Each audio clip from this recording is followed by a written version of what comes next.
A person who thinks all the time has nothing to think about except thoughts. So he loses touch with reality and lives in a world of illusions. By thoughts, I mean specifically chatter in the skull, perpetual and compulsive repetition of words, of reckoning and calculating. I'm not saying that thinking is bad. Like everything else, it's useful in moderation. A good servant, but a bad master. And all so-called civilized peoples have increasingly become crazy and self-destructive because through excessive thinking they have lost touch with reality. That's to say, we confuse signs, words, numbers, symbols, and ideas with the real world. Most of us would have rather money than tangible wealth, and a great occasion is somehow spoiled for us unless photographed. And to read about it the next day in the newspaper is oddly more fun for us than the original event. This is a disaster. For as a result of confusing the real world of nature with mere signs, such as bank balances and contracts, we are destroying nature. We are so tied up in our minds that we've lost our senses. Time to wake up. What is reality? Obviously, no one can say, because it isn't words. It isn't material, that's just an idea. It isn't spiritual. That's also an idea, a symbol. Reality is this.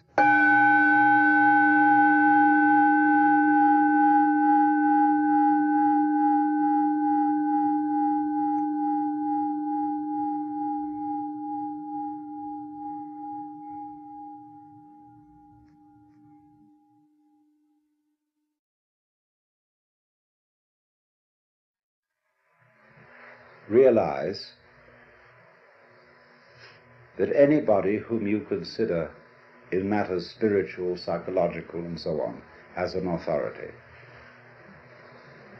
has this authority because of your opinion that he has, or she has.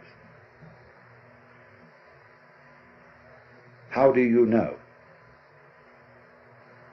If you say, for example, like a Protestant fundamentalist, that you believe in the Bible, that the Bible is inspired, or you may say, as a more liberal kind of Christian, that Jesus Christ is the greatest being that ever lived on earth. How do you know? It's your opinion that that is so. Lots of people may have told you so, and you may be very impressed by those people, but you bought it.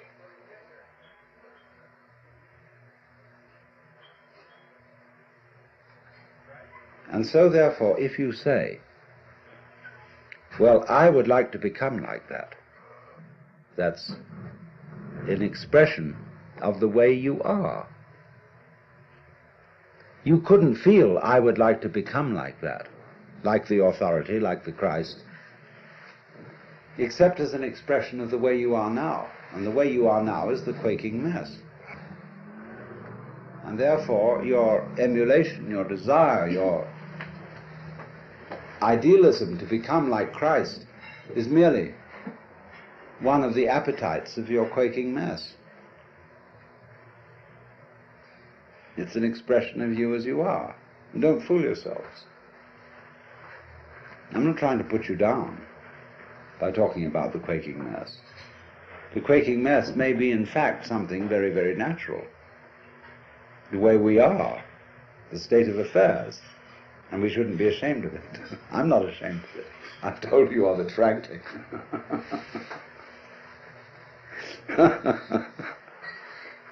But it is important not to fool oneself about this.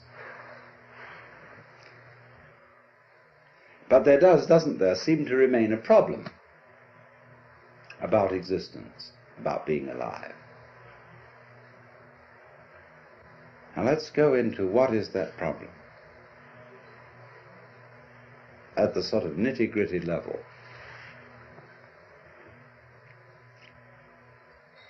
Very basic in our thinking is that we, as it say, one must live. We need to survive, to go on. We need, therefore, money for food, for this, that, and the other. We must go on. And we know that we're not going to get away with it for very long. That after a certain number of years we're going to die. The thing is going to end. The thing that we call I is going to be as it is in sleep. Deep sleep with no dreams. But that between now and that happening, there may be the most ghastly pains. Not only perhaps the pains of physical disease, or being wounded or hurt, but the pains of worrying about our failure of responsibility to people who depend on us.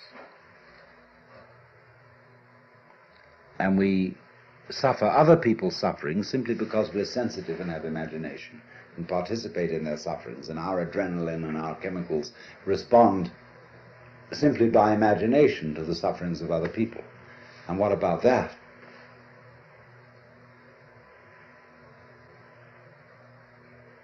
And so we can look at these problems and say, now, quite obviously, all these problems cannot be solved in a physical way. That is to say, we do not expect in our lifetime that medical skill will make us exempt from death. We do not seriously expect that human beings will all learn to be nice to each other and will refrain from war and horrors of that kind, racial prejudice and so on. We don't seriously expect to find a method of being protected by taking some sort of drug against all possible disease and pain. So therefore we say, now maybe there's another way around. Maybe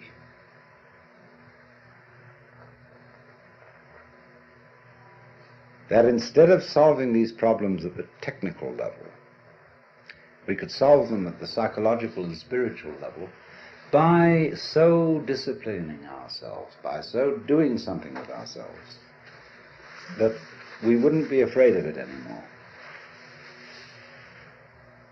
And so, in accord with that motivation, we seek out spiritual teachers, psychological teachers, this, that, and the other.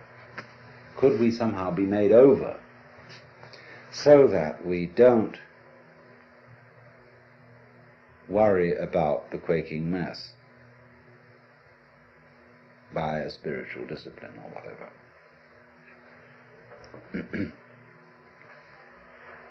And you see, if you examine that this wanting to overcome the quaking mass and not have it anymore,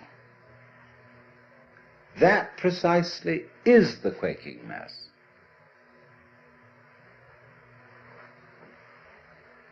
The thing that we object to about ourselves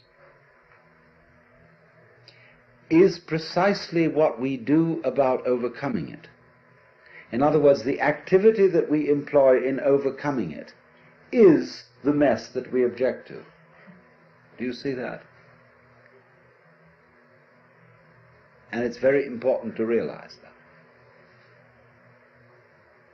Then if you do realize it, you raise the question, then what can I do?